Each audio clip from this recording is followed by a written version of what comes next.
Tom London was once a colleague of mine and a very highly respected colleague of mine, and he's now in the news because of his experience in the Helen Joseph Hospital in Johannesburg and the social media focus and attention that he put on that experience by posting about it, and joins us now. Hello, Tom. I'm learning that when you open your mouth, there's pushback. I see I'm being accused of working for secret political organizations to destroy the NHI, which couldn't be further from the truth. Just first of all, Tom, how is your health? This morning, I've been dealing with private pulmonologists here at Morningside Clinic, and the course of action and treatment was going to be determined by a sonar scan that I had about an hour and a half ago. Best case scenario was that I could go home with antibiotics. Second best case scenario was that they put a drain in me and I stay here for a little bit and they drain the fluid out.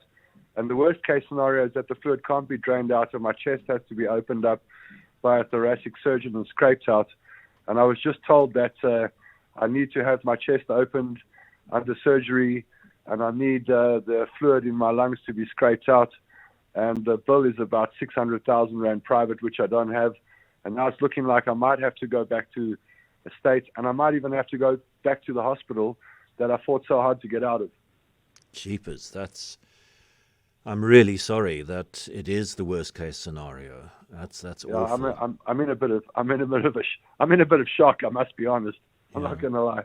Yeah. Well, very professional of you still to do the interview rather than cry off as having to My deal pleasure. with. You know. I thought of lying down and crying, but I'm an East Rand boy, so I don't know how to do that, unfortunately.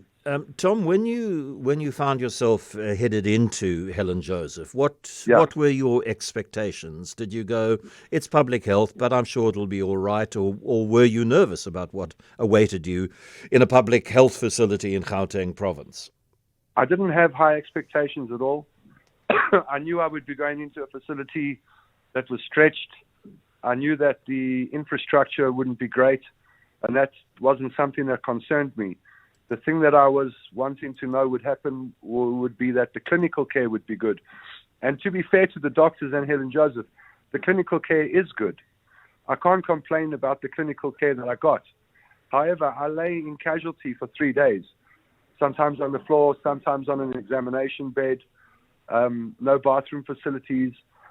I then developed diarrhea. I stood in a queue to get to the one bathroom that there is. Eventually, I lost control of my bowels, defecated in my pants. I then spent the day lying in my own feces. And so my sense of humor started getting a bit thin. I kicked up a bit of a fuss and I was given a bed in the medical ward, Ward 8. I was then given a doctor who I considered to be a very good doctor. I was put on antibiotics. My stomach was sorted out. And the biggest delay was going to be a CT scan, which would ordinarily take 5 weeks or so, but they expedited it. And I had a CT scan 12 days in. But in those 9 or 10 days that I was lying in Ward 8, I was getting increasingly frustrated by the way the doctors were treating the patients. There was some bad treatment towards me, but the treatment that I was seeing around me was despicable. And I was getting more and more angry about it. And I was getting more and more frustrated. The night before I decided to leave, somebody from another ward came and stole my cell phone from next to my head on the bed. Luckily, the guy opposite me saw it, woke me up, said, "Some woman's just taken your phone." I started screaming to security and nurses, "Look for a short woman who's taken my phone." Somebody in the ward phoned my number, and one of the nurses who was dealing with this patient 3 or 4 wards down heard my phone vibrating under the blanket and was able to retrieve it, and luckily I got my phone back. But I was then scared to go to sleep. And then the next morning, a guy in the ward diagonally opposite me who was terminally ill died at about 6 o'clock in the morning. There were frantic efforts to save his life, but he was terminal. He had liver failure. And then he was left there for a few hours before they came and collected the bodies. I don't have a problem with a dead person being in close proximity to me. However, there are a lot of flies in that ward, maybe 100 flies that hover around the ceiling. They hadn't bugged me for a week or so because they don't come down to bed level.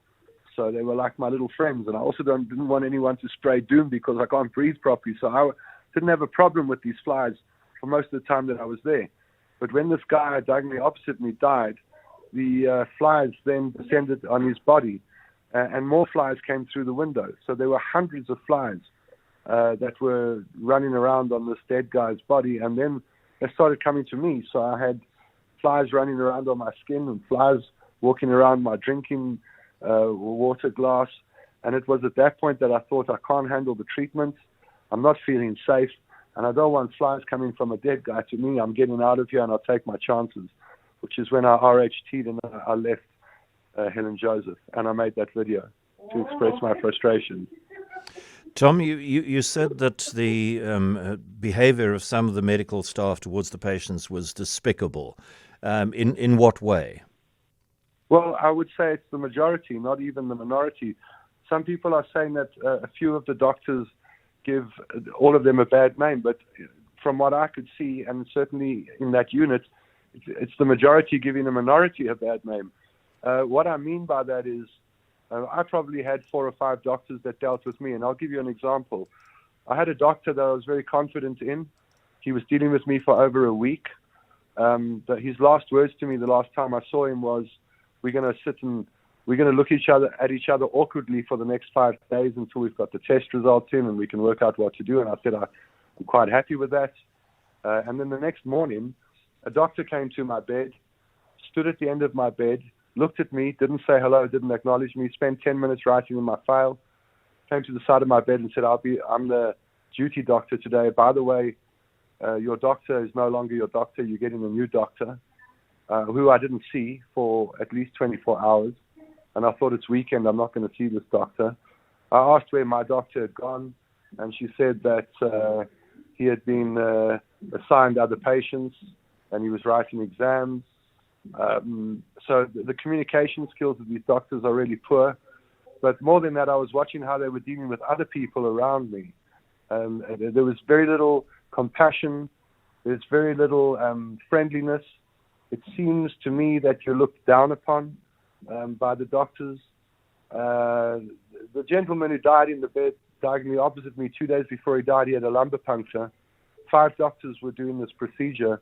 They were restraining him. He was squealing like an animal. And while this was going on, they were discussing their bonuses and their cars and the nice restaurants in the areas. And I thought all of this behavior was totally inappropriate, and that's the problem I've got. Yeah, so and that conversation which you have just related is not comfortable to hear about. But I was going to ask whether there's any sense that, I mean, we kind of know the pressure that medical personnel, doctors and nurses are in the public health system. There's not enough in the way of resources. The equipment isn't always what it should be. Access to the medicines that are needed and so on. And I wondered if there was any sympathy for their abruptness based on the fact that when you're working those long hours under that level of pressure, to muster compassion and empathy must be quite difficult. I've wondered about that. I've asked myself that question. The conditions aren't great. But the conditions aren't great for the nursing staff either, for example. And after a few days, the nursing staff warm up to you and they treat you nicely. So some of the staff in the hospital are able to be nice to you. It just seems that there's a generation of doctors coming out of our medical schools that are not able to connect with their patients. A doctor called me last night and said this has been discussed by the older generation at the moment, that they're trying to work out why the new generation of doctors aren't able to connect with their patients on a level where the patients feel they care. I don't think I'm totally incorrect about this. I do have sympathy for the conditions the doctors work under, but they're not the only people in South Africa who work under harsh conditions and difficult conditions. But I mean, I think it's an obligation on their part to be civil and decent to people. And I didn't see a lot of that, and that was my biggest complaint. And by the way, yeah, I'm not the only person saying this. This is not just Tom London saying this. When I put that video out, there are literally thousands of comments from other South Africans who are echoing exactly what I'm saying about the treatment from the doctors, that they feel like second-class citizens when they deal with the doctors in state institutions. And it seems like I've hit a nerve because everyone's pushing back against this. and trying to make it an infrastructure problem. And that's not it. When you're lying in a bed that the mattress is so thin you're on the springs, when you can't have a bath, when the plug point next to you is blown, when there are flies in the room, when the toilets don't have seats, the clinical care can be good. But when the doctors themselves aren't compassionate towards you, I think it makes it very difficult to heal in that environment.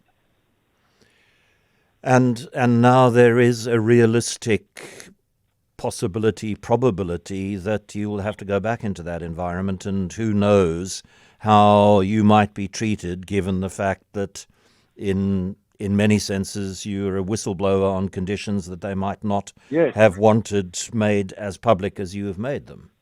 Yes, and I've already been accused of working for political parties or secret entities, that people were coming to visit me secretly, which is absolutely not true. I've never been a member of a political party. I worked for Outer for 5 years, but I don't work for them anymore.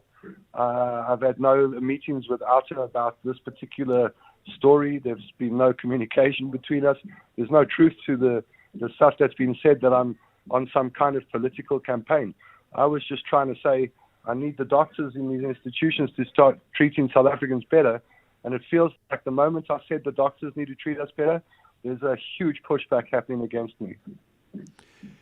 Tom, I hope something happens that means that the medical journey that lies ahead of you is completed safely and with compassion and empathy. Good luck.